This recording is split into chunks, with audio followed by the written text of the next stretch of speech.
परंतु पहिली मुलाखत जी आहे ती तुम्हाला कधीच पाहता येणार नाही, कारण मी ती कायमची दाबून ठेवलेली आहे. ती राज ठाकरेंकडे आहे, पण मला माहित नाही ते तुम्ही मागितली तर देतील की नाही. कारण त्याच्यामध्ये असं स्पष्ट दिसतं की मुलाखत घेणारा आणि मुलाखत देणारा हे दोघेही एकमेकांना चाचपून बघतायत, आपल्या स्पेसची नेमकी जाणीव करून बघतायत. आणि ती जी आहे भेट आमची, ती भेट संपूर्णतः अपयशी भेट होती असं मी मानतो. मला त्यावेळेला वाटलं पण नाही की राज ठाकरे हे माझे इतके जवळचे मित्र होतील. राज ठाकरे या माणसाचं वैशिष्ट्य असं की तुम्ही त्याच्यासाठी कणभर केलं तर तो तुमच्यासाठी आयुष्यात लक्षात ठेवून मणभर करतो. परंतु त्याने तुम्हाला माफ केलं, सोडून दिलं तर तुम्ही अजिबात निर्धास्त होण्याची गरज नाही. कारण त्याने सोडून दिलं किंवा माफ केलं म्हणजे धोका लक्षावधी पटीने वाढतो, हे कायम लक्षात ठेवा. राज ठाकरे हे राजकारणी म्हणून अतिशय धूर्त आहेत आणि ते कुणालाही कधीही फाट्यावर मारू शकतात, हे लक्षात घ्या. मग तो नरेश गोयल असो किंवा महाराष्ट्राचे मुख्यमंत्री असो, जर राज ठाकरे यांचं डोकं सटकलं तर ते त्यांचा फोन अजिबात घेणार नाहीत, त्यांच्याशी बोलणं करणार नाहीत. दुर्दैवाची गोष्ट असे की अशा वेळेला ते शत्रू मित्र बघत नाहीत, ते राजू पुरळेकरचा सुद्धा कधी कधी फोन घेत नाहीत. अर्थात मी आणि ते यांच्या नात्यामध्ये अनेक प्रकारचे चढ उतार येतात आलेले आहेत. कधी कधी काय होतं की तुम्ही खूप जवळ असता तेव्हा परसेप्शन जातं. परसेप्शन ही गोष्ट आणि पर्स्पेक्टिव्ह ही गोष्ट चित्रकलेमध्ये खूप महत्वाची आहे.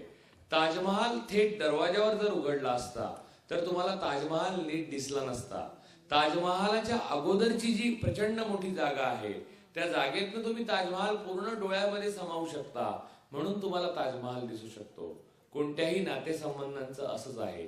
तुम्ही कोणताही नातेसंबंध खूप जवळून अनुभवल्यानंतर काही काळानंतर काही दूर जाऊन तुम्ही पुन्हा एकदा पाहणं गरजेचं होतं. असं आमच्या दोघांच्या नात्यात पुन्हा पुन्हा होतं. परंतु ही मैत्री अशी आहे की आई आणि मुलाच्या मध्ये एक नाळ असते, ती नाळ कापून टाकतात आणि मूल वेगळं होतं, आई वेगळी होते. पण परम मित्रांच्या बाबतीत एक अशी नाळ असते, ती कोणत्याही धाग्याने किंवा कसल्याही गोष्टीने कधीही कापली जात नाही. राज, तुम्हाला आज आठवतं की नाही मला माहित नाही, पण एकदा आपण एका रेस्टॉरंटमध्ये, मी त्या रेस्टॉरंटचं नाव पण मला आठवतंय, पण मी लाल कलरचा शर्ट घातलेला, तेव्हा मला रंगसंगतींचं ज्ञान म्हणजे कपड्यांच्या बाबतीतलं अधिक चांगल्या रीतीने देण्याच्या मागे तुम्ही फार लागला होता आणि ते मला देण्यात तुम्ही यशस्वी झाला असं थोडंसं मान्य करा. जॅकेट काढून ठेवलंय मी.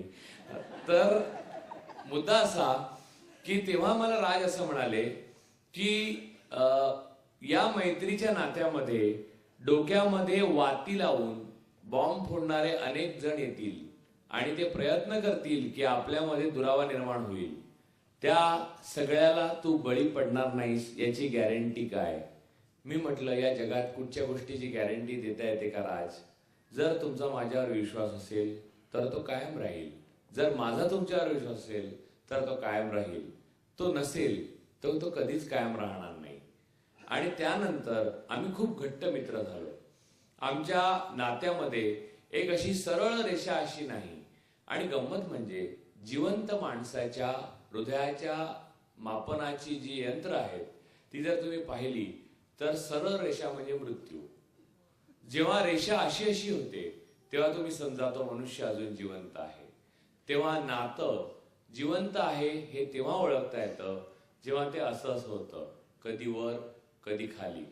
अर्थात राज आणि मी यांच्या नात्यामध्ये नेमकं काय गूढ आहे, नेमकी काय गुंतागुंत आहे, नेमकी काय व्यामिश्रता आहे, आम्ही काय बोलतो. कित्येक वेळा असं होतं मी आणि राज समोरासमोर बसतो आणि तासन तास काहीही बोलत नाही, किंवा आम्ही दोघे एकमेकांना कारण नसताना फोन करतो, काय नाही सहज फोन केला एवढंच बोलतो. तो का करतो आम्ही फोन? सराव म्हणून, त्या मोबाईल कंपनीचा फायदा व्हावा म्हणून, की इतर कोणत्या कारणाने? हे आमच्या दोघांनाच माहिती असतं आणि त्याचं कोणतंही स्पष्टीकरण देता येत नाही. जसं ऍबस्ट्रॅक्ट चित्राचं स्पष्टीकरण तुम्हाला देता येत नाही, ते ज्याने त्याने जसं तसं समजावं. मधल्या अनेक काळामध्ये आमच्या नात्यामध्ये अनेक चढ उतार आले, अनेकांनी आपले रडार त्या दृष्टीने फिरवून घेतले. जे संधिसाधू असतात ते नेहमी असंच करतात. मग मला सर्वात आवडणं म्हणजे राज आणि माझ्या मैत्रीच्या संदर्भात मी नेहमी राजला उदाहरण दिलेलं आहे, ते म्हणजे फिडेल कॅस्ट्रो आणि गॅब्रियल गेर्शिया मार्क्वेज या नोबेल पारितोषिक विजेत्या लेखकाची मैत्री जी आहे त्याचं उदाहरण मी त्याला नेहमी देतो की त्याला लेखक म्हणून राजकीय लिहितो, तो सर्व प्रकारचा लिहितो. लेखक म्हणून फिडेल प्रचंड आवडतो, राजकीय नेता म्हणून, आणि फिडेलला लेखक म्हणून गॅब्रियल गेर्शिया मार्क्वेज प्रचंड आवडतो. आणि दोघांचंही एकच मत आहे की जर पुढचा जन्म असेल तर तो आपल्याला एकमेकांचा यावा. मला राजबद्दल नेमकं असंच वाटतं किंवा नाही याबद्दल मी आता काहीही भाष्य करणार नाही. याचं कारण फिडेल कॅस्ट्रो आणि गॅब्रियल गेर्शिया मार्क्वेजच्या वयाचेही आम्ही झालेलो नाही. आणि माझ्या आयुष्यामध्ये मला मिळालेली पारितोषिके जी आहेत, मी लो प्रोफाईल माणूस आहे, ती पारितोषिके तुम्ही www.rajuparolekar.com आल्यावर पाहू शकता.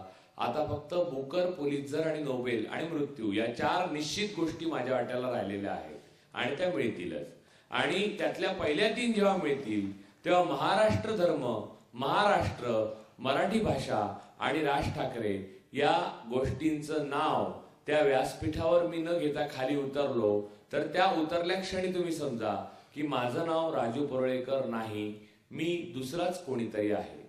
मी तुम्हाला जेव्हा एखादी गोष्ट सांगतो किंवा मी एखादी गोष्ट लिहितो तेव्हा मी जगातली सैन्य, शस्त्र, पोलीस दल, कोर्ट, न्यायालय, सरकार, अधिकार सगळ्याला फाट्यावर मारतो. मला जे मूल्य पटतं ते मी पुढे नेतो. तुकारामांचं वाक्य, आज तुकारामांची 325वी पालखीचा दिवस आहे, काल होता, म्हणजे सत्य असत्य असी मन केले ग्वाही, मानियले नाही बहुमता. त्या मताचा मी आहे.